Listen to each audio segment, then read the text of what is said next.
नमस्ते everyone. B H I ई 143 में इकाई नंबर 2 देखते हैं। पर्यावरण व प्रारंभिक समाज प्रथम आखेटक संग्रह व यायावर खानाबदोश समाज। यायावर का मतलब होता है जो घुमंतु समुदाय होते हैं, ठीक है, खाने के लिए और आजीविका के लिए और अपने पशुओं को चराने के लिए एक स्थान से दूसरे स्थान की तलाश में जो लोग घूमते रहते हैं उनको यायावर कहते हैं। तो इस इकाई के अंदर हम क्या पढ़ने वाले हैं, परिचय के अंदर देखते हैं। 1992 ईस्वी में गाउडगिल भारत के दोस्तों एक जाने माने इतिहासकार और पर्यावरणविद हैं। वह रामचंद्र गुहा द्वारा भारत के पुरातात्विक साक्ष्यों, कला रूपी साहित्य ग्रंथों का मूल्यांकन करके भारत की पारिस्थितिकी परिवर्तनों को उन्होंने समझा। ठीक है, उन्होंने मतलब साहित्य ग्रंथों का मूल्यांकन किया, राइट, और पारिस्थितिक परिवर्तन को समझा।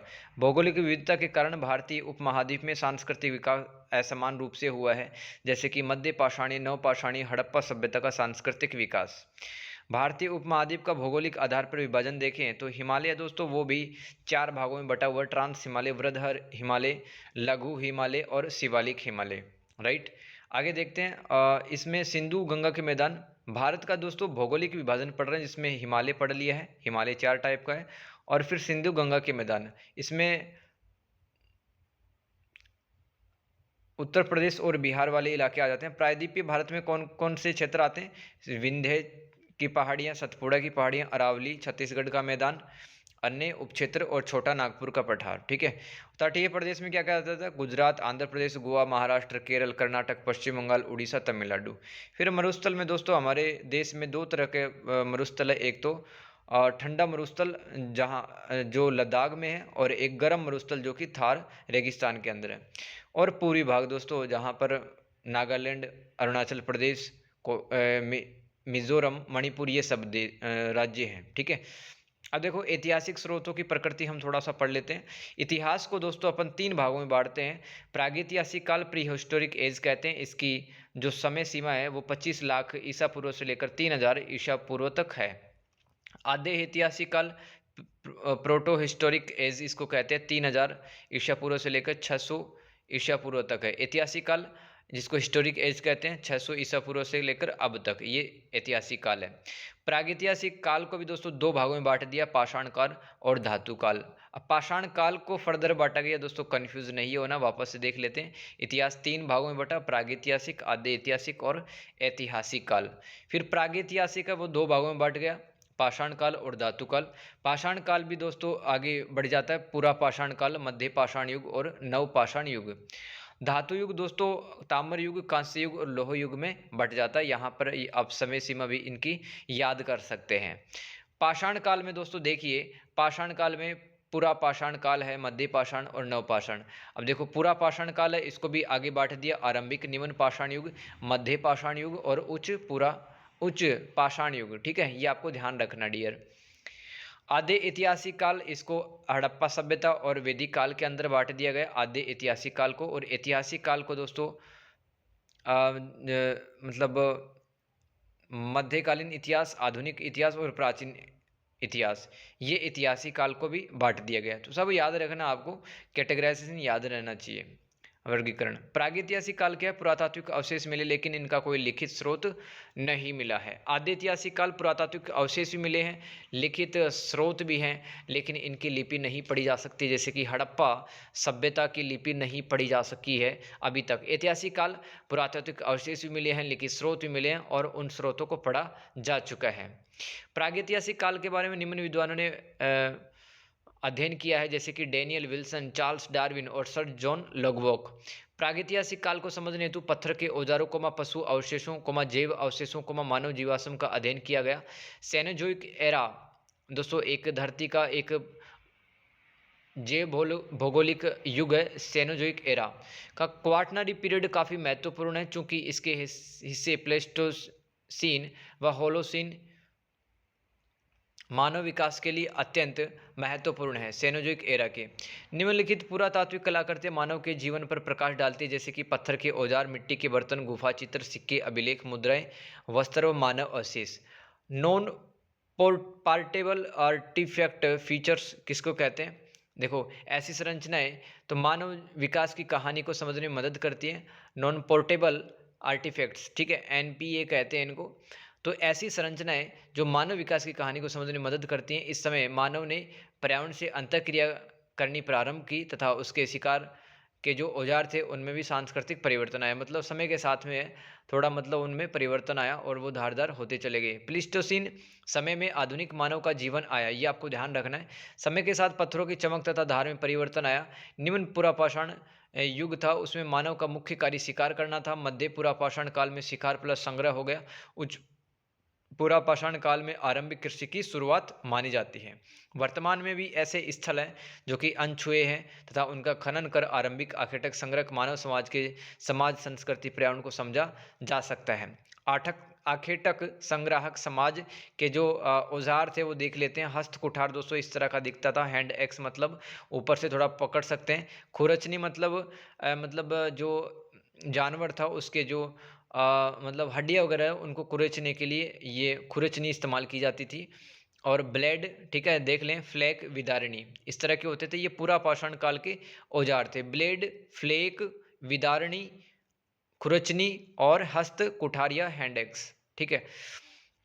आरंभिक मानव के लिए आजीविका का एकमात्र स्रोत शिकार था। उनके रहने के स्थान खुले जंगल व गुफाएं थी। पत्थरों के औजार से वे शिकार करते थे। पूरा पाषाण संस्कृति, पैलियोलिथिक कल्चर इसको कहते हैं।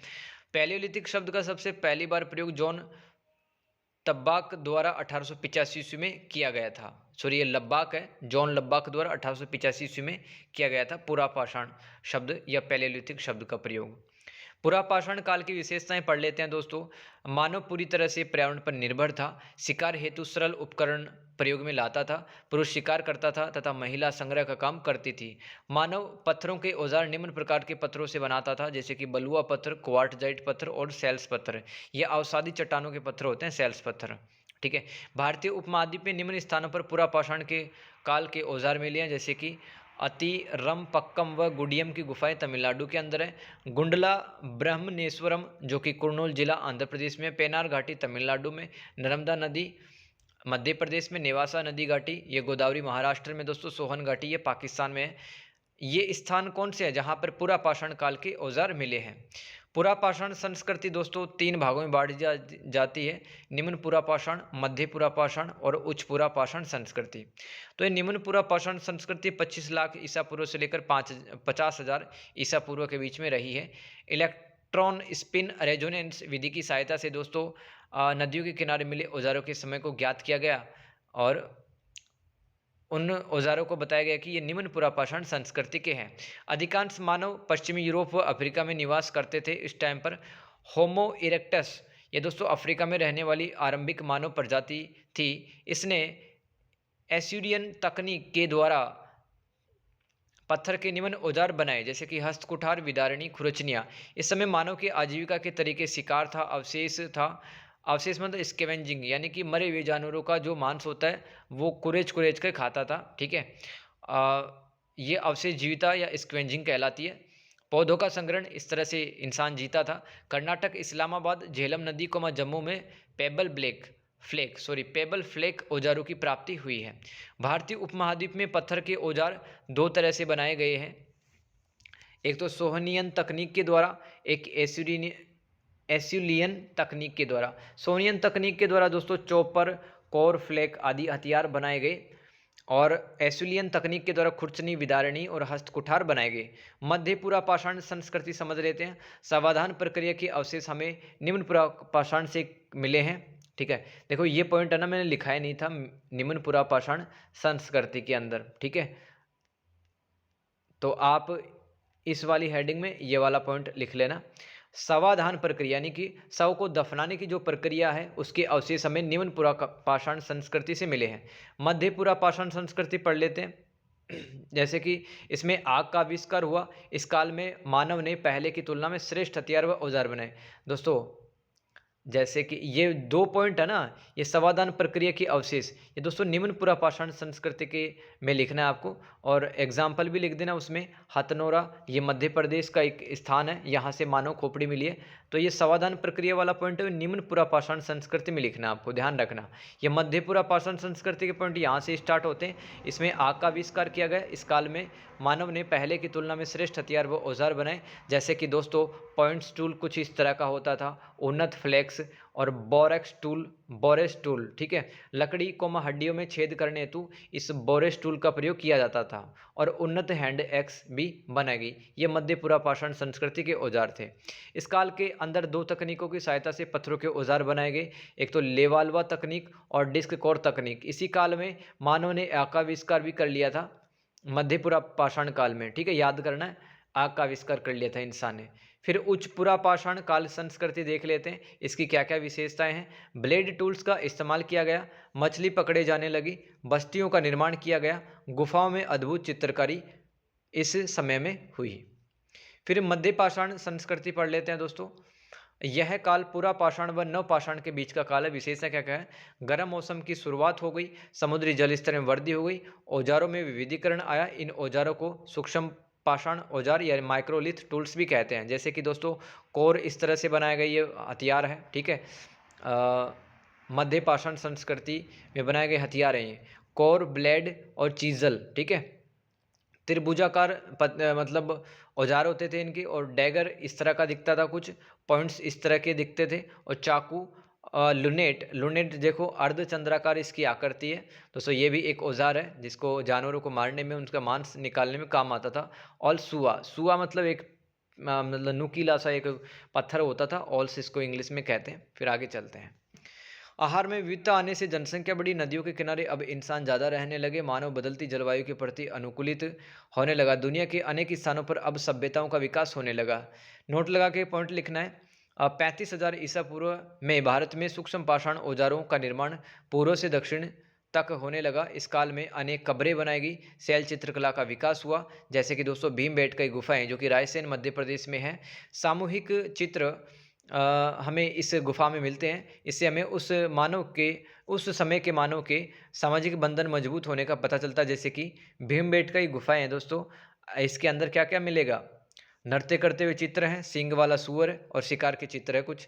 केटवरम की गुफाएं, ये कर्नूल आंध्र प्रदेश में।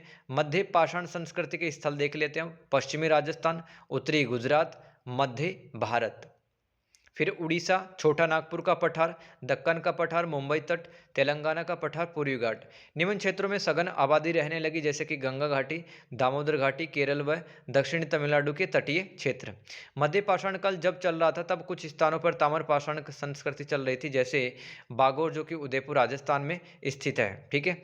बागोर यहाँ पर एक कृषि समुदाय निवास करता था। गंगा घाटी के 2 क्षेत्रों में कब्रों का भी अस्तित्व मिला है, जैसे कि सराय नाहर राय जो कि उत्तर प्रदेश में, यहाँ पर 11 कब्रें मिली हैं। महादहा जो कि यूपी में, यहाँ पर 28 कब्रें मिली हैं। ये कब्रें पूर्व पश्चिम अथवा पश्चिम पूर्व दिशा में मिली हैं। इन कब्रों में सबके साथ अनेक वस्तुएं भी दफनाई गई, जिससे हमें सामाजिक पदानुक्रम के बारे में पता चलता है। अब दोस्तों जो मुखिया होता था उसके साथ में सोने के, चांदी के और बड़े अच्छे बर्तन रखे जाते थे। काफ़ी बार जानवरों को भी दफना दिया जाता उसके साथ में, ठीक है। और जो निम्न जाति के जो लोग मतलब समाज में जिनका निम्न स्थान था, उनके साथ में कम बर्तन या निम्न क्वालिटी के जो बर्तन है वो मिलते थे। तो इससे हमें सामाजिक पदानुक्रम का आभास होता है। नदियों के किनारे भोजन को पानी की उपलब्धता के कारण मानव अब लंबे समय तक रहने लगा। अच्छी जमीनों पर नियंत्रण हेतु प्रतिस्पर्धा की गई। विभिन्न शैल चित्रों मतलब पत्थर पर जो चित्र बनाए जा रहे थे उनको शैल चित्र कहते हैं। वह पुरातात्विक अवशेषों के अध्ययन से हमें इस काल के मानव के सामाजिक व व्यापारिक जीवन का पता चलता है, क्योंकि उच्च गुणवत्ता वाले कच्चे माल को लेने हेतु मानव एक स्थान पर इकट्ठा होते थे जहां जानवरों की संख्या कम हो जाती थी। मानव उस क्षेत्र को छोड़कर नए क्षेत्रों की तलाश अन्यत्र मतलब नए क्षेत्रों की तलाश में बाहर चला जाता था, जहाँ पर दोस्तों अच्छे मतलब पानी और भोजन उसको मिल जाया करता था। फिर नवपाषाण युगीन संस्कृति देख लेते हैं दोस्तों, नियोलिथिक एज कल्चर इसको कहते हैं। अब क्या परिवर्तन आया? अब मानव घुमक्कड़ जीवन है उसने त्याग कर अब स्थायी रहने लगा।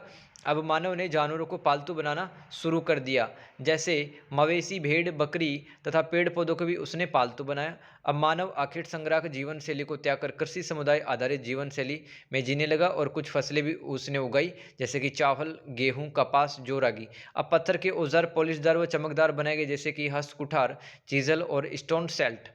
मानव पशुचारण अब कृषि समुदाय में रहने लगा। जिन जानवरों को मानव ने पालतू बनाया उन्होंने शिकार में मानव की सहायता की, जैसे कि जो दोस्तों कुत्ते थे, शिकारी कुत्ते, उन्होंने शिकार में मानव की सहायता की। तो ऐसे जानवर उसने अपने पास रखे, पालतू बनाए। नवपाषाण काल के स्थल पढ़ लेते कहाँ कहाँ पर मिले हैं। चिरांद जो कि बिहार में है, उतनूर आंध्र प्रदेश में, गुफ कराल बुर्जुहोम दोनों ही कश्मीर में, मेहरगढ़ ये बलूचिस्तान पाकिस्तान में है। फिर खाना बदोश समुदाय देख लेते हैं। इस समुदाय की अस्थायी बसावट होती है।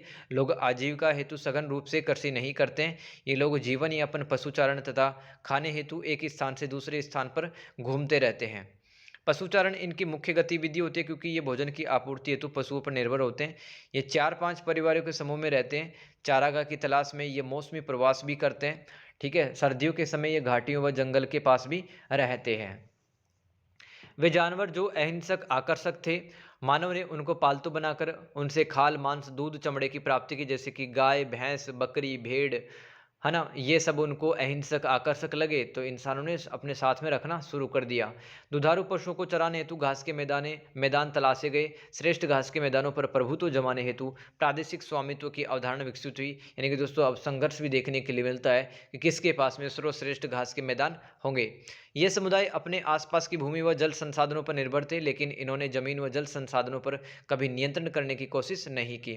खाना बदेश समुदाय के लोग स्थायी रूप से बसे कृषकों के संपर्क में आए और उनके साथ वस्तु विनिमय करने लगे। किसान इनको अनाज को खाद्य पदार्थ देते थे। बदले में खाना बदोश समुदाय के लोग किसानों को ऊन, मांस, दूध, चमड़ा देते थे। फसल कट जाने के बाद किसान इनको अपने खेतों में बुलाकर फसलों के डंठल साफ करवाते थे।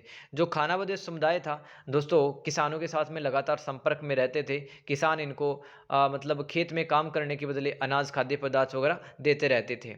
खाना बदोश समुदाय स्थायी रूप से बसे हुए किसानों का मवेशी भी चराते थे। नवपाषाण काल में प्रायद्वीपीय भारत में बड़ी संख्या में खाना बदोश समुदाय पशुपालन करता था। इस समुदाय का स्थानीय संस्कृति से आदान प्रदान हुआ था, क्योंकि बड़ी संख्या में पशुओं के बाड़े व राख के टीले मिले हैं। इस समुदाय में परिवार में आधारभूत इकाई होती थी। वंश पर आधारित संबंधों का इनके जीवन में अस्तित्व था। कभी कभी ये मौसमी खेती भी कर लेते थे। दक्षिण भारत में पशुचारण संस्कृति पढ़ लेते हैं। कर्नाटक में कुरुबा तथा तेलंगाना में गोल्ला खाना बदोश समुदाय बड़ी संख्या में भेड़ बकरी के साथ में रहते थे। ये पानी की तलाश में इधर उधर घूमते रहते थे। कुरुबा समुदाय के लोग ऊन के कंबल भी बुनते थे। कुरुनूल में मिले गुफा चित्रों से हमें पता चलता है कि मध्य पाषाण व नव पाषाण में घुमंतु समुदाय कृषक समाज के संपर्क में थे।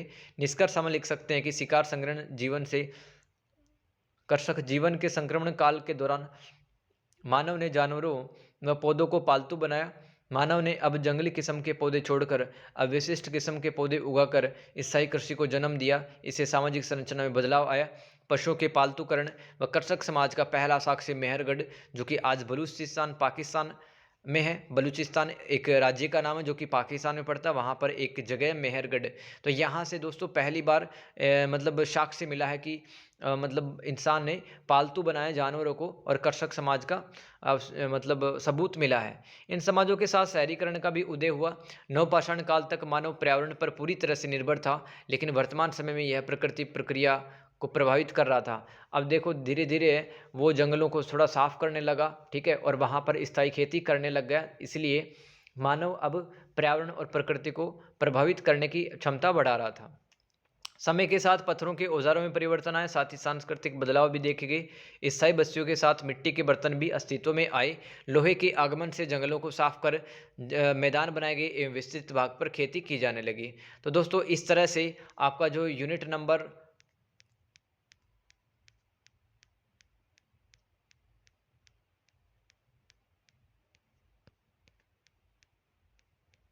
यूनिट नंबर 2 है वो कंप्लीट होता है, पर्यावरण और प्रारंभिक समाज। ठीक है, इसमें आखेटक संग्रह व यायावर खाना बदोश समाज देखा है अपन ने।